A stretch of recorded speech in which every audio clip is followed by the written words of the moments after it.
There are some tragedies that happen in a single instant and then pass into history. And then there are tragedies that do not end when the gunshot fades. For a brief, glittering period, Ann Woodward appeared to have achieved the most improbable transformation in American society. A girl from a mining town in Kansas had crossed into the guarded world of old money private stables, Fifth Avenue dinners, and names that seemed older than the buildings they occupied. She was beautiful, disciplined, and ambitious enough to force open doors that were never meant to receive her. But in the early hours of an autumn morning in 1955, inside a dark hallway on a Long Island estate, one blast from a shotgun shattered that ascent forever. Her husband died. Her explanation was immediate. She thought he was a burglar. The law accepted that. New York never did. Yet, the deepest ruin did not belong to the woman at the center of the scandal.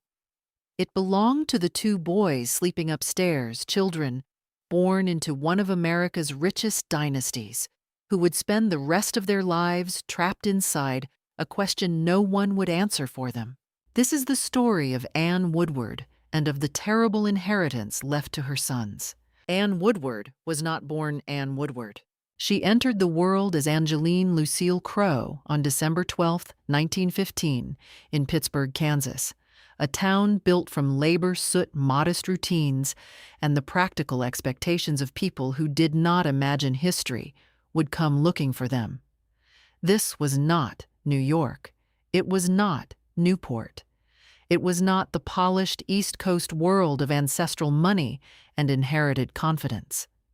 It was a place where ambition, especially in women, often had to disguise itself as patience. Her father worked as a streetcar conductor and had served in the military.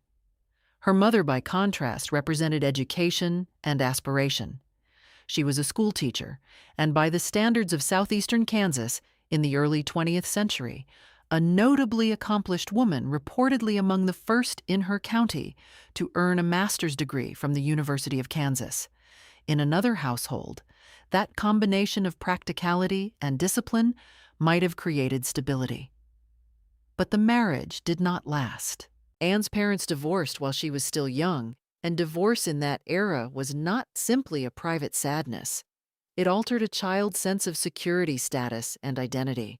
Something in Ann seems to have hardened early. Children from fractured households often learn two opposite lessons at once: that life can collapse without warning, and that reinvention may be the only true form of control. By the time she was a young woman, Ann appears to have understood instinctively that if she wanted a different life, she would have to author it herself. Small-town origin stories are often romanticized later, but in truth, they are usually forged in discomfort, in the feeling that one's surroundings are too narrow for one's appetite. The America of Ann's youth was also changing. She came of age during the Depression, when glamour had become both fantasy and industry. Even as millions struggled, the machinery of American celebrity kept generating images of beauty, elegance, and escape. Film stars shimmered across magazine covers. Fashion photography became a passport into a more rarefied universe. Radio created a new kind of presence, one made not only of appearance, but of voice timing and poise. For an ambitious young woman with striking looks and determination, the cultural door was not wide open, but it existed. Ann attended Kansas City Junior College for a year, then left for New York in 1937. That decision mattered more than it may have seemed at the time. New York was not simply a city, it was an audition. It allowed talented outsiders to present themselves anew if they could survive the scrutiny. Reinvention there required style nerve and the willingness to erase the parts of oneself that seemed provincial or inconvenient.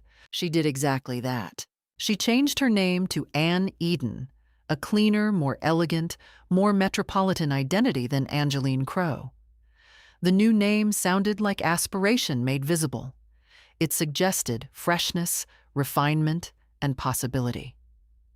She applied to the John Robert Powers modeling agency, then among the most prestigious in the country. To be accepted, there was to enter a professionalized world of beauty, one intimately connected to magazines, advertisers, and the visual grammar of upper-class femininity. She was accepted. That mattered because beauty in the America of the late 1930s could be translated into social mobility, though never without danger. The same face that brought opportunity could also become a trap, reducing a woman to ornament in a world run by men who controlled the terms of admiration. Anne seems to have understood that beauty alone was insufficient. She worked, she modeled, she became a radio actress. By 1940, she had been voted the most beautiful girl in radio, a title both flattering and revealing. It showed how quickly the culture elevated women for surface charm, while leaving unclear what they were allowed to become beneath it. To make ends meet, Anne also danced in upscale nightclubs in Manhattan. This was work that occupied an uneasy position in American society. It was glamorous enough to attract wealthy patrons, but morally suspect enough that the women doing it were rarely granted full respectability. A nightclub dancer in 1940 could move within sight of immense wealth without ever being allowed to belong to it. And that borderland between spectacle and acceptance, beauty and legitimacy, access and exclusion, was exactly where Anne learned to operate. She studied the city. She watched how men of money spoke, how wives of consequence carried themselves, how the elite signaled pedigree without ever having to announce it. She was not born into that language, but she was learning to speak it. If her early life gave her anything besides beauty, it gave her appetite and observational intelligence. She understood that the distance between Kansas and Fifth Avenue was not measured only in miles. It was measured in codes. By the early 1940s, Anne had become something more than a pretty girl seeking luck.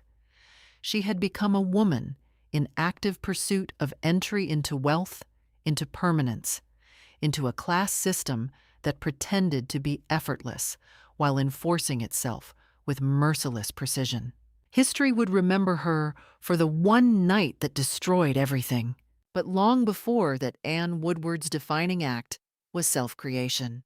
And self-creation in America has always carried a hidden cost.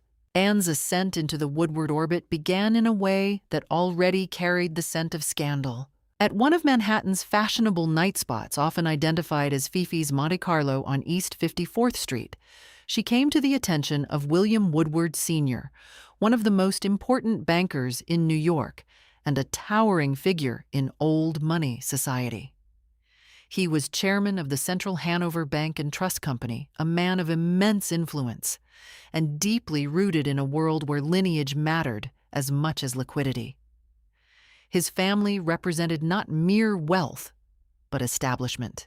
The Woodwards belonged to that class of Americans who seemed to live above ordinary social weather. Anne's connection to the elder Woodward would later generate whispers of its own.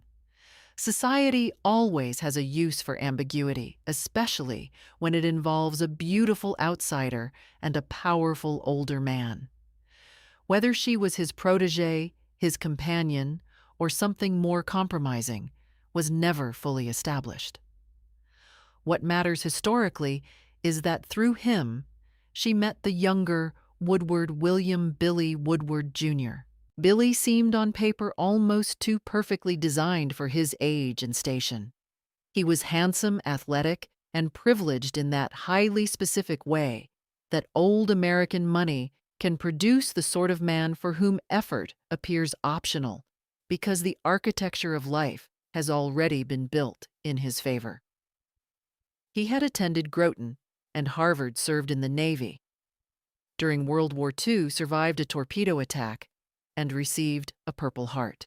He was heir to banking wealth and eventually to Bel Air Stud in Maryland, one of the nation's most prestigious thoroughbred operations.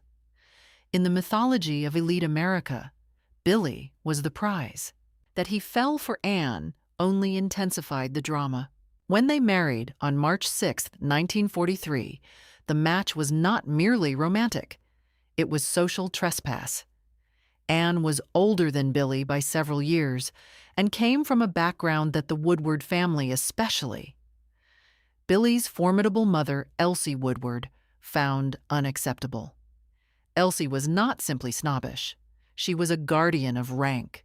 She came from a deeply established New York family and embodied the old code one could forgive many things in society, but not the wrong origin.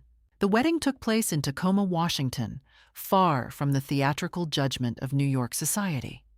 That choice alone says much. It suggests not a triumphant entrance, but a strategic avoidance. The marriage was proceeding, but not with the blessing of the kingdom Anne was entering. And yet, once married, she did what ambitious outsiders so often do when denied approval. She persisted. Marriage to Billy brought Anne into a world of extraordinary privilege. She became Mrs. William Woodward Jr. She had crossed the threshold into one of the wealthiest dynasties in America. She now had access to private estates, racehorses, elite social calendars, and the old money networks that shaped East Coast prestige. But access was not the same as acceptance. At first, society treated her as an intruder. Women of old New York could be exquisite in their cruelty. They did not always insult directly. They withheld. They excluded. They omitted names from guest lists. They allowed silences to do the work of condemnation. Anne, who had spent years learning the codes of class, now found herself inside the citadel, but not embraced by it. So she adapted again. She studied the women who had been born to the life she had fought to enter. She observed their charity work, their cultural affiliations, their tastes in art, clothing, and conversation. She learned how to perform legitimacy, not as imitation, but as fluency. She supported respected institutions. She cultivated elegance. She developed serious interests in collecting, including Chinese art and couture. Piece by piece, she built the surface of belonging. This phase of Anne's life reveals something essential about her. She was not content merely to enjoy luxury. She wanted recognition. She did not want to be the beautiful accident at the table. She wanted to become unignorable. And in time, she did. By the late 1940s, she had managed what many believed impossible. She had carved out a place for herself in high society. Despite the contempt that initially surrounded her, it was an astonishing rise. Yet beneath the polish, there were conditions already in place for collapse. The marriage that had elevated her was unstable from early on. Billy was charming, athletic, socially confident, but not necessarily suited for domestic peace. He was also a heavy drinker. Anne, for her part, lived under constant pressure to maintain status, pressure to defend her place, pressure to remain desirable, composed, and resilient in a world eager for her to fail. Their union became a volatile arrangement of attraction, resentment, infidelity, and competition. Still from the outside, the Woodwards represented triumph. They had wealth, real estate, social standing, and children. William Woody Woodward III was born in 1944. James Jimmy Woodward followed in 1947. The family now had heirs, and Anne had done what society traditionally considered the final legitimizing act of marriage. She had produced sons. For a woman once known as Anne Eden, the model from Kansas, the transformation appeared complete. The only problem was that the life she had climbed into was already beginning to turn against her from within. At the height of their world, the Woodwards inhabited the polished dream of American aristocracy. There was the townhouse on the Upper East Side, where domestic life moved with the precision of hired service and inherited certainty. There was the Oyster Bay Cove estate on Long Island, with its open grounds, horse country atmosphere, private leisure, and guarded seclusion. There were dinners, racehorses, seasonal rituals, and the endless movement between private privilege and public reputation. To outsiders, it would have looked like a life without friction. This was post-war America at its most self-assured. The country had emerged from World War II economically triumphant. Fortunes expanded. Social authority hardened in old institutions, even as modern celebrity culture accelerated around them. In that atmosphere, families like the Woodwards occupied a peculiar place. They were not Hollywood, not politicians exactly, not royalty in the European sense, and yet they possessed a form of domestic nobility. They represented continuity, breeding, confidence, and command. Anne by then had become one of the visible women of that universe. She dressed well entertained, carefully gave to recognized causes, and cultivated the appearance of a woman fully at ease within her rank. Her name now appeared in society columns, not as a curiosity, but as a fixture. She had done what many doubted she could do. She had survived the sneers and forced society to absorb her. Even those who did not like her had to acknowledge her presence. But the height of power is often the stage on which vulnerability becomes hardest to detect. The Woodward household was equipped with every sign of security except the one that matters most. The children were dressed impeccably, educated, privately attended to by staff, and raised within one of the wealthiest environments in America. Yet comfort and emotional safety are not the same thing. The architecture of privilege can conceal distress with almost professional efficiency. By the late 1940s and early 1950s, Anne and Billy were drifting into an increasingly brittle marriage. Both were said to have affairs. Both drank heavily. They quarreled sometimes publicly. Billy had reportedly asked for a divorce in 1947, and Anne refused. That refusal was likely about more than feeling. Divorce in their world and in their time would not have been merely personal separation. It would have meant loss of status, altered inheritance, social humiliation, and perhaps the collapse of the identity Anne had fought to build. So the marriage continued. That choice created a peculiar atmosphere, one in which the external machinery of family life still functioned, but the emotional center had thinned out. The parents increasingly lived apart, in spirit than in practice. By some accounts, they occupied separate bedrooms. Formality remained. Appearances were preserved. Yet anyone sensitive to tone a servant, a guest, a child would have understood that something fundamental was misaligned. Woody and Jimmy grew up in this environment of wealth without peace. Their father was not absent physically, but distance can exist across a dinner table as effectively as across an ocean. Their mother was elegant and disciplined, but likely under enormous private strain. Anne, like many women of her class and era, reportedly used prescription stimulants and sedative substances that became normalized in elite circles long before their emotional cost was openly discussed. The polished women of mid-century American high society often appeared effortless because chemistry had become part of the performance. And still, the family looked magnificent from a distance.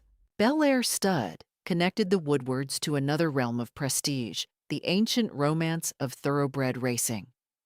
Horses in elite culture are never just animals. They are symbols of control, lineage, breeding speed, and old continuity. The Woodwards' racing identity reinforced their image as inheritors of American distinction. It gave the family a pastoral grandeur that money alone could not purchase. One could imagine Anne looking at that world and believing perhaps with reason that she had won. She had come from Pittsburgh, Kansas. Now she moved through museum circles, upper-class rituals, and one of the most formidable dynastic names in the country. She had sons. She had visibility. She had entered history's drawing room. But no one remains at the height forever. And in elite households, decline often begins not with bankruptcy or public disgrace, but with small fractures that the servants notice before the newspapers do. The longer a family's image is maintained at a high gloss, the more violent its break can become. In the Woodward case, the image lasted just long enough for almost everyone to believe it. That may be why the destruction felt so complete when it came. Because beneath the flowers, silver horses, and ancestral expectations, a family had been living for years in a climate of private mistrust. No one outside the house could fully see it, perhaps not even those inside it. The beginning of a family disaster is rarely marked by a single warning. It is marked instead by atmosphere, by tensions that become normal, by unhappiness that is absorbed into routine, by a marriage that continues not because it is alive, but because no one involved can imagine the cost of ending it. That was the condition of the Woodward household by the mid-1950s. Billy and Ann were still socially functional, still publicly visible, still protected by the insulation that wealth provides. But the marriage had curdled. They drank heavily. They were known to fight. Their affairs were no secret within the circles that mattered. The elegant facades of upper-class life often depend on everyone agreeing not to describe what they already know. In that sense, the Woodwards' marriage was less a secret than a tolerated fiction. To understand what came next, it helps to imagine the emotional terrain of the house. For the adults, it was a place of resentment and endurance. For the children, it was a place of affluence without clarity. Wealth gave them structure, but not explanation. They lived among formal meals, country weekends, expensive schools, and the constant management of appearances, while adult hostility moved around them like weather. Such households teach children to read tone before language. They become experts in silence. Then another layer of tension entered the house fear. In the autumn of 1955, estates along the north shore of Long Island had been unsettled by reports of prowlers and burglaries. The Woodward property itself had reportedly experienced theft or suspicious disturbances. Doors, grounds, and habits that had once seemed secure no longer felt entirely safe. In affluent enclaves, the idea of intrusion often produces a disproportionate anxiety. What frightens the wealthy is not merely theft. It is the violation of controlled space. Billy and Ann were both hunters. Guns were not exotic objects in their household. They were familiar, accessible, and linked to sport masculinity, countryside routine, and practical defense. In another world, that might have meant preparedness. In a strained household on an anxious estate after a late night of drinking, it meant danger. On October 30th, 1955, the Woodwards attended a dinner party honoring the Duke and Duchess of Windsor, themselves symbols of glamour shadowed by controversy. The setting is almost too perfect in retrospect, a society evening filled with rank style and old-world allure, just hours before a domestic catastrophe would detonate on Long Island. By many accounts, Ann and Billy appeared cheerful that night. If true, that detail is not comforting. Human beings often seem least intelligible just before disaster. They returned to the Oyster Bay property around 1 a.m. The children were asleep. The couple went to separate bedrooms. At around 3 a.m, the family dog began barking. Ann awoke, took a shotgun, and entered the hallway. There, in the dimness, she saw what she later described as a figure near Billy's room. Fearing an intruder, she fired.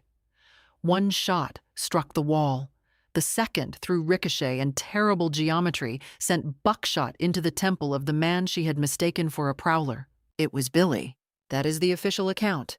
The horror of the scene is easy to understand, but what followed is more complicated. Police arrived. Ann was distraught. She claimed immediately that she had not known it was her husband. Lawyers became involved quickly.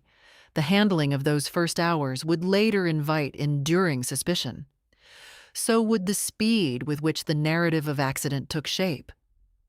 In prominent families, crisis management begins almost at once. It is one of the services class can purchase without openly naming it.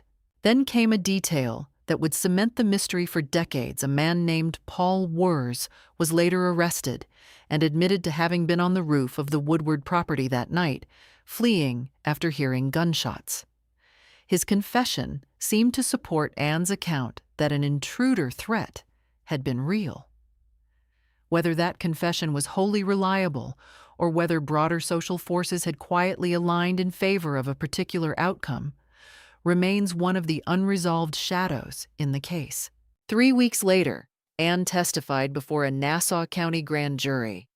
The jurors deliberated for roughly half an hour. Their conclusion was that no crime had been committed. Billy Woodward's death was ruled an accident. Legally, that should have ended the matter. Socially, it was the beginning. New York's upper class had never fully accepted Ann, and now it had what such worlds often crave: a story through which to convert suspicion into moral certainty. The woman from Kansas, the outsider, the beauty who had married into old money, the wife of a husband said to have wanted divorce, the woman standing in the hallway with the gun. Society reached its verdict with none of the inconvenience of procedure. If the grand jury said accident, drawing rooms said murder. Ann was not imprisoned, but she was sentenced all the same. Invitations vanished. Telephones fell quiet. The social order that had tolerated her presence now expelled her with icy efficiency. Even when elite circles perform compassion, they rarely forget to enforce hierarchy. In that sense, the shooting did not merely destroy a man. It restored, in the eyes of many, the social boundaries Ann had once violated. And what of the children? At ages 11 and 8, Woody and Jimmy had slept through the event that would define their lives. Their father was gone. Their mother was publicly infamous. Their grandmother, Elsie, emerged as a powerful force in what remained of the family structure. And instead of receiving a truthful reckoning, if such a reckoning was even available, the boys were moved into a regime of silence and management. They were sent away to La Rosie in Switzerland, among the most exclusive boarding schools in the world. That decision was elegant in the language of class and devastating in the language of childhood. The scandal had not disappeared. It had simply crossed the Atlantic in 2 small suitcases. No one realized it yet, but the golden years were already over. The family would spend the next 4 decades living in the afterlife of that hallway. After the shooting, Ann Woodward entered a peculiar kind of exile. It was not poverty. It was not prison. It was something in some ways more refined, and for a woman like her, perhaps more punishing: life with money, but without acceptance. She remained attached to the resources of the Woodward world through financial arrangements, inheritance structures, and family calculation. But she no longer possessed what she had spent her adulthood seeking: recognition within the elite society, whose approval had become part of her identity. That exile was engineered in part by Elsie Woodward, whose reaction to the scandal was both public and private. Publicly, the family had reason to avoid a drawn-out legal war that would keep Billy's death in the headlines. Privately, however, Ann's position was narrowed. She was allowed support, but not restored trust. She would receive an annual allowance. The core inheritance, symbolic and material, would move through the sons.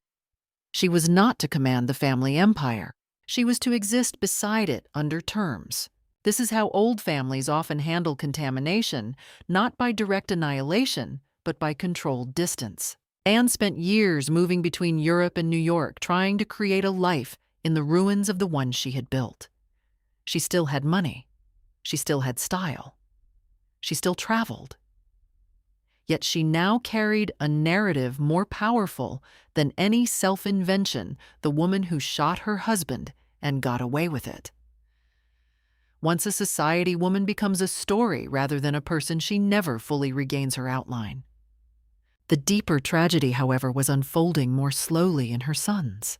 At La Rossi, one of the world's most exclusive boarding schools, Woody and Jimmy received the kind of education reserved for royalty industrial heirs and the children of heads of state. It was a school designed to manufacture cosmopolitan ease. Languages, manners, skiing connections, polish, all the soft power tools of the international elite were available there. And yet, children do not become secure simply because they are expensively educated. They arrived with a wound no institution could truly absorb. The boys had not merely lost their father. They had lost him in a scandal whose details were whispered everywhere around them. Among children of powerful families, information travels in fragments, half-heard comments, glances, adults falling silent too quickly. Woody and Jimmy would have known in some diffuse and painful way that they were marked. Worse still, they appear never to have been given a satisfying, emotionally truthful account of what had happened. Silence became the family language. That silence affected the brothers differently. Woody the elder seemed better equipped to convert pain into discipline. He was intelligent, serious, and by many accounts composed. He later attended Harvard, worked in journalism, and built a life that suggested forward motion. He co-founded More, a respected journalism review, and moved through serious intellectual and political circles. Outwardly, he became a functioning adult of accomplishment, perhaps the very image of what survival was supposed to look like. Jimmy was more fragile. The younger son appears to have absorbed the family catastrophe less as a fact than as a poison that never fully metabolized. If Woody tried to construct meaning through work, Jimmy seems to have been consumed by the question itself. He later served in Vietnam, an experience that intensified the instability already present in him. War can break even the emotionally intact. For someone already carrying unresolved grief, suspicion, and inherited scandal, it can be catastrophic. After Vietnam, Jimmy spiraled into addiction, paranoia, and psychiatric crisis. He wrote accusing letters to Ann, telling her what he believed that she had killed his father deliberately. Those letters matter because they reveal what the legal verdict could not settle. The court had ruled the death accidental. The son was unconvinced. And what is a family supposed to do when the central moral question at its core cannot be answered in a way that heals anyone? Anne, for her part, could not escape judgment from either direction. Society believed she was guilty. Her younger son appears at times to have believed it too. And because the event itself remained ambiguous, no denial she offered could ever restore innocence. Ambiguity is survivable in headlines. It is almost unbearable in intimate relationships. In 1972, Jimmy attempted suicide by jumping from a window. He survived, but the act made visible what had long been festering. The family scandal was not historical residue. It was active damage. He spent time in psychiatric care. Anne visited him. Their interactions were said to be anguished and unproductive. One can imagine the tragic geometry of those conversations: a son needing certainty, a mother unable to provide what would satisfy him, perhaps because the truth itself could no longer be clearly separated from memory, fear, or self-protection. For a time, Woody still appeared to be holding steady. He had work purpose and a cultivated identity beyond the scandal. He represented the possibility that one branch of the family line might outgrow the original trauma. Then came Truman Capote. Capote had moved for years through the same social world that had absorbed and rejected Anne. He knew its secrets, its appetites, its hypocrisies. He also understood that scandal, when written elegantly enough, can become cultural event. In the 1970s, while working on his unfinished novel Answered Prayers, he began publishing excerpts that thinly fictionalized the lives of real social figures. He was not merely writing literature. He was weaponizing intimacy.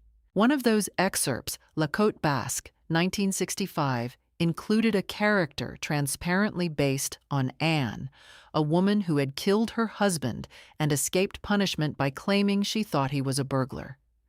The disguise was minimal. The implication was merciless.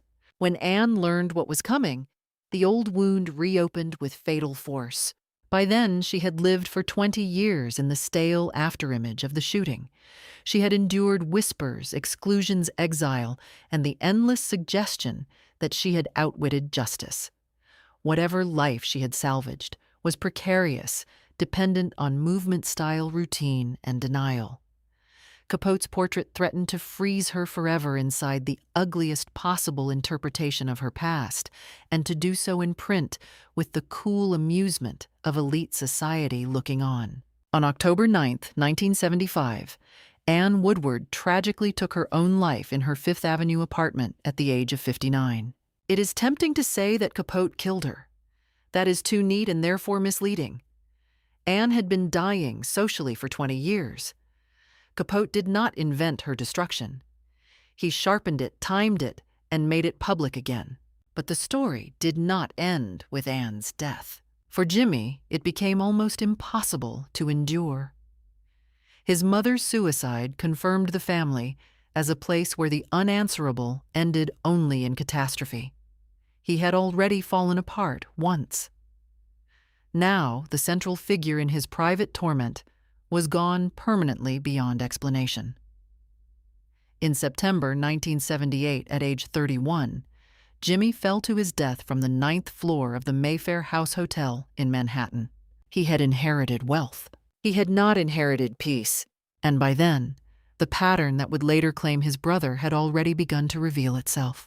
The final chapter of the Woodward story belongs in a strange and devastating way to the people who seemed strongest. After Jimmy's death in 1978, Woody Woodward remained as the surviving son, the one who had functioned, the one who had built a resume, the one who appeared to have outpaced the family doom. He had all the external signs of endurance, education, seriousness, public service, journalism, civic ambition. He had even run for the New York State Senate. Compared with Jimmy's visible disintegration, Woody looked like proof that trauma could be carried without becoming destiny. But survival is not always health. Sometimes it is only a more elegant delay. Woody had spent his adult life constructing distance from the original wound. Work gave him structure. Institutions gave him language. Public usefulness gave him a role that was not merely Woodward's son. He invested in the world of ideas and media criticism, helping found a publication that examined journalism itself, a telling choice for a man whose family had lived for decades under public narrative. He seemed drawn perhaps consciously to the machinery by which stories are told and reputations are made or ruined. There is something almost tragic in that detail. A boy shaped by scandal grows into a man who studies the systems that create public truth. For years, that architecture held. He married Lisa Scribner in Paris in 1985. They had a daughter, Elizabeth. By then, the Woodward story had already entered the realm of cultural retelling through books and fictionalizations. Yet Woody appeared able to coexist with that fact. He spoke to some researchers. He seemed reflective rather than shattered. Observers described him as thoughtful, controlled, and deliberate, a man who had not allowed the defining event of his childhood to erase him entirely. And then, in the 1990s, something began to give way. The precise medical or psychological contours of Woody's decline are not fully public. Families of this class remain private, even when their tragedies become famous. But the broad pattern is clear. His marriage deteriorated. Divorce followed. Legal disputes and allegations emerging from that period pointed to serious emotional instability. More devastating still appears to have been the loss of daily life with his daughter. For a man whose childhood had been marked by abrupt severance, silence, and removal, that loss may have struck with multiplied force. One of the grim lessons of trauma is that later heartbreak does not arrive alone. It awakens earlier griefs, often those that were never properly mourned. In Woody's case, the unraveling of his marriage may have reopened all the older fractures, the father dead in the hallway, the mother turned into a public scandal, the flight to boarding school, the brother lost the family name, permanently burdened. The competent adult can withstand many things, but once the scaffolding cracks, the child still waiting underneath may reappear with terrible intensity. In the late 1990s, Woody updated his estate plan, designating his daughter as the primary beneficiary of his assets, valued at approximately $35 million. This decision reflected a desire for structure and provision, marking a final attempt to establish stability within his family's future. By the end of the 90s, Woody had altered his will to leave the majority of his $35 million fortune to his daughter. This act of preparation felt deeply poignant, a final effort to create outward harmony for his loved ones, even as his own inner world remained fractured. And with that, the Woodward sons were gone. Jimmy had died at 31, Woody at 54. Their father had died in 1955, their mother in 1975. The family plot in the Bronx slowly became a map of a century-long tragedy compressed into one lineage. In the end, they were all brought together by death. Billy Ann, Jimmy, Woody. Whatever else divided them in life, suspicion, silence, class, conflict, blame, mystery, burial, rendered them a unit again. There is something almost unbearably bleak in that image. The mother accused of murder, the father killed in darkness, the sons who grew up beneath the unresolved verdict and could not outlive its weight. As for Elsie Woodward, she outlived them all, dying in 1981 at the age of 98. That longevity gives the story an almost antique severity. The matriarch, custodian of pedigree and silence, remained after son, daughter-in-law, and grandsons had all been lost. One could read that as irony. One could also read it as a brutal truth about family systems' authority often survives long after tenderness has failed. By the time Woody died in 1999, the question at the center of the family had remained open for 44 years. Did Ann mistake Billy for a prowler?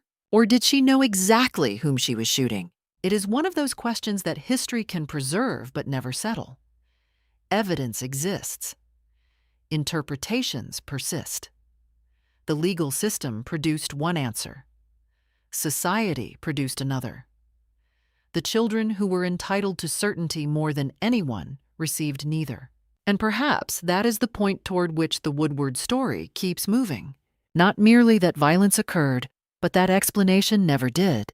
We often speak of great fortunes as if they guarantee continuity. We imagine that wealth can insulate heirs from the old human vulnerabilities: grief, fear, suspicion, psychiatric collapse, inherited pain. The Woodward family disproved that fantasy in the most merciless way possible.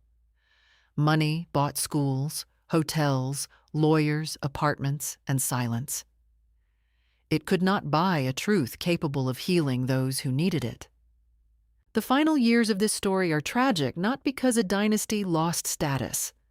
Dynasties lose status all the time.